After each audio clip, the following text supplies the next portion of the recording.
यानी ये हिंदुत्व कुल मिला जुला के एक ऐसी विचारधारा है जो हमारे संविधान को नहीं मानती, जो मानती है एक नस्ली विचारधारा को जो हिटलर के यहां से पैदा हुई और सारी जगहों से पैदा हुई। और हमारे शिवसेना के लोग कह रहे हैं कि ये जो हिंदुत्व का सिद्धांत है, ये इसका पालन करने के लिए वो सरकार तोड़ रहे हैं, जो एकनाथ शिंदे और बाकी लोग कह रहे हैं। ये देश जो चुनाव कराता है वो संविधान के आधार पे होते हैं। एकनाथ शिंदे और बाकी सारे लोग संविधान से चुनाव जीत कर आए हैं। उस संविधान के तहत उन्होंने शिवसेना के टिकट पर चुनाव लड़ा। उस संविधान के तहत MVA का गठन हुआ, महाविकास अघाड़ी का, जिसमें वो सहमत हुए। और अब अचानक उनको हिंदुत्व की याद ऐसी आने लगी है कि शिवसेना के इकलौते जो मुस्लिम विधायक हैं अब्दुल सत्तार साहब, वो भी हिंदुत्व को बचाने के लिए गुवाहाटी चले गए।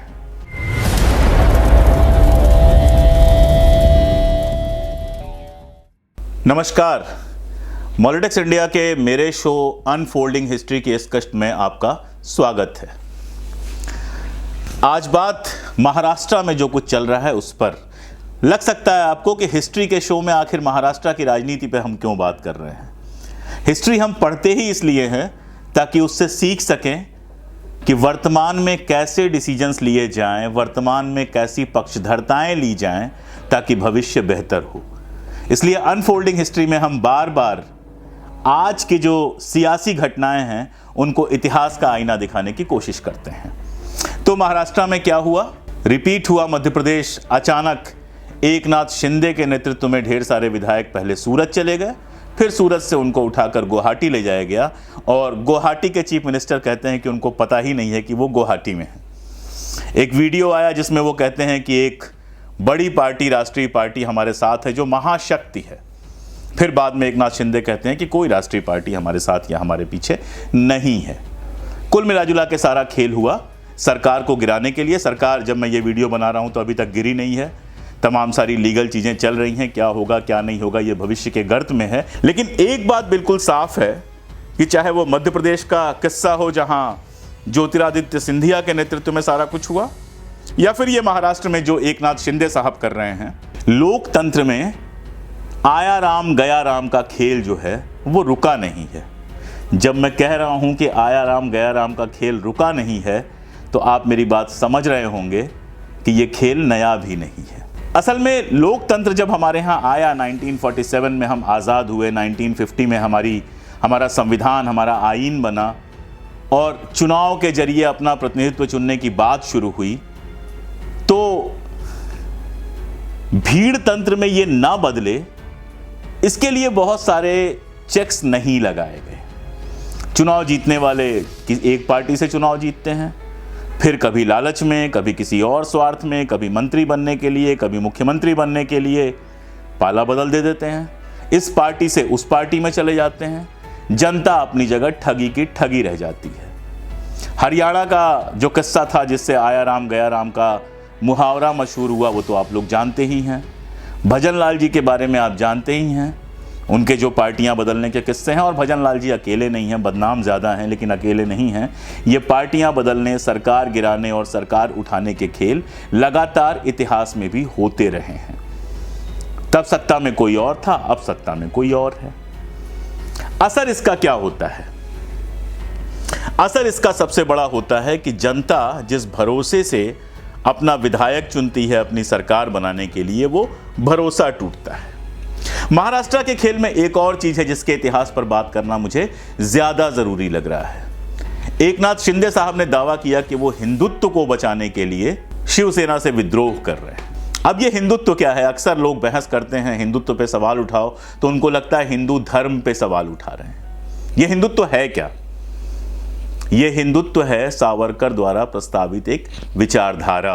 विनायक दामोदर सावरकर जब 6 बार दया याचिकाएं लिखने के बाद रिहा हुए, और रिहा क्या हुए, पहले अंडमान से जब पुणे की जेल में उनको ले जाया गया तो वहां पर उन्होंने एक बुकलेट लिखी, किताब कह लीजिए 100-125 पन्नों की, जिसका नाम उन्होंने हिंदुत्व दिया। अब जो अंग्रेज उनकी सारी गतिविधियों पर बैन लगाते थे, जिन अंग्रेजों ने 1857 का जो प्रथम स्वातंत्र्य संग्राम उन्होंने लिखा था उस पर छपते ही बैन लगा दिया था, उन्होंने न केवल हिंदुत्व को अंदर लिखे जाने की अनुमति दी, डायरेक्ट अनुमति तो नहीं दी लेकिन रोका नहीं, उसके जेल से बाहर जाने से भी नहीं रोका, प्रकाशन से भी नहीं रोका, और प्रकाशन के बाद जब वो देश भर में बंट रही थी तो भी उसे नहीं रोका। ये हिंदुत्व है क्या? इस हिंदुत्व में सावरकर साफ साफ कहते हैं कि हिंदुत्व का हिंदू धर्म से कोई लेना देना नहीं है, हिंदुइज्म से इसका कोई लेना देना नहीं है, ये कहते हैं सावरकर। और उसमें एक श्लोक बनाते हैं, उस श्लोक के सहारे वो कहते हैं कि भारत का नागरिक वही है जो, पहली बात तो जिसके जो पितृपुरुष हैं, आज़ादी की पूरी लड़ाई में भारत माता की जय माता की बात होती थी, लेकिन माता की जगह वो कहते हैं कि जो उनका पितृदेश है, यानी जिनके पुरखे वहाँ पे, पिता और उनके पुरखे जहाँ पैदा हुए हैं, वो भारत के नागरिक हैं। ये नंबर 1 कहते हैं। तो ठीक है, हिंदू मुसलमान सिख ईसाई सबके पुरखे यहीं रहे हैं, सभी भारत के नागरिक हैं, इसमें किसी को कोई दिक्कत नहीं होनी चाहिए।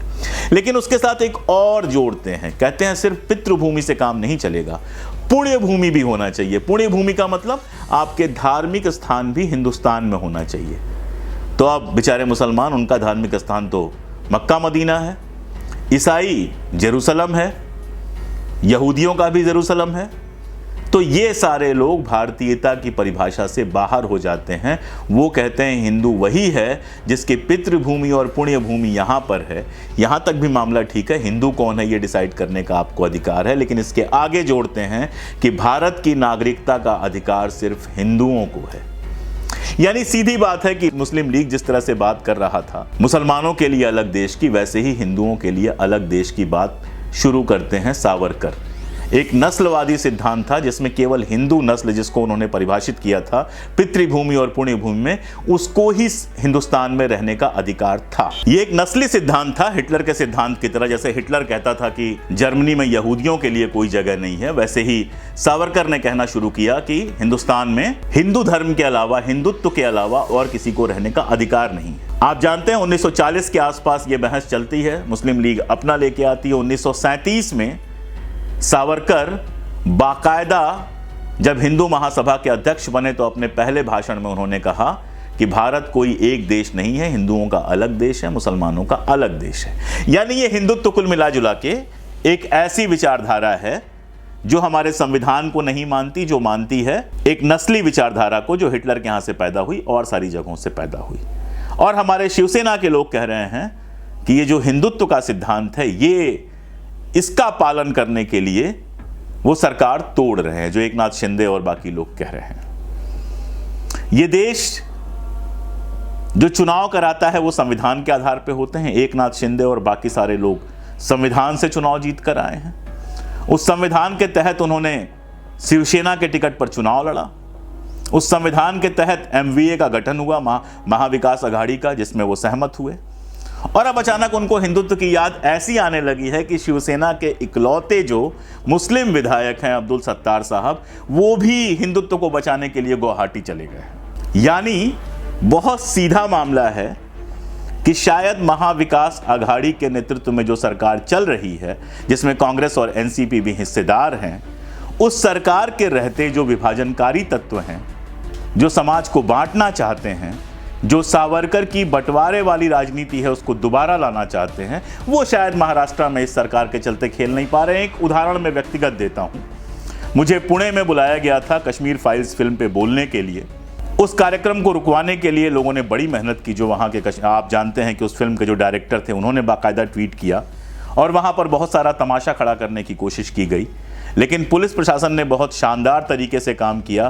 कार्यक्रम जो लोग करवा रहे थे उनको नोटिस दिया कि कार्यक्रम में कोई ऐसी बात नहीं होनी चाहिए कि सांप्रदायिक सद्भाव बिगड़े, और जो लोग कार्यक्रम रुकवाने की कोशिश कर रहे थे उनको भी नोटिस दी गई। इसके बाद फडणवीस साहब ने बाकायदा ट्वीट किया और लोगों ने बाकायदा ट्वीट किया हुआ ये था कि मेरे कार्यक्रम के खिलाफ प्रचार करने के लिए, मेरे कार्यक्रम को ख़राब करने के लिए, प्रदर्शन करने की अनुमति मांगने जब वो लोग पहुंचे पुलिस के पास, तो पुलिस ने उनको प्यार से बिठा लिया, बोला जब तक कार्यक्रम चल रहा है आप यहाँ पर बैठिए।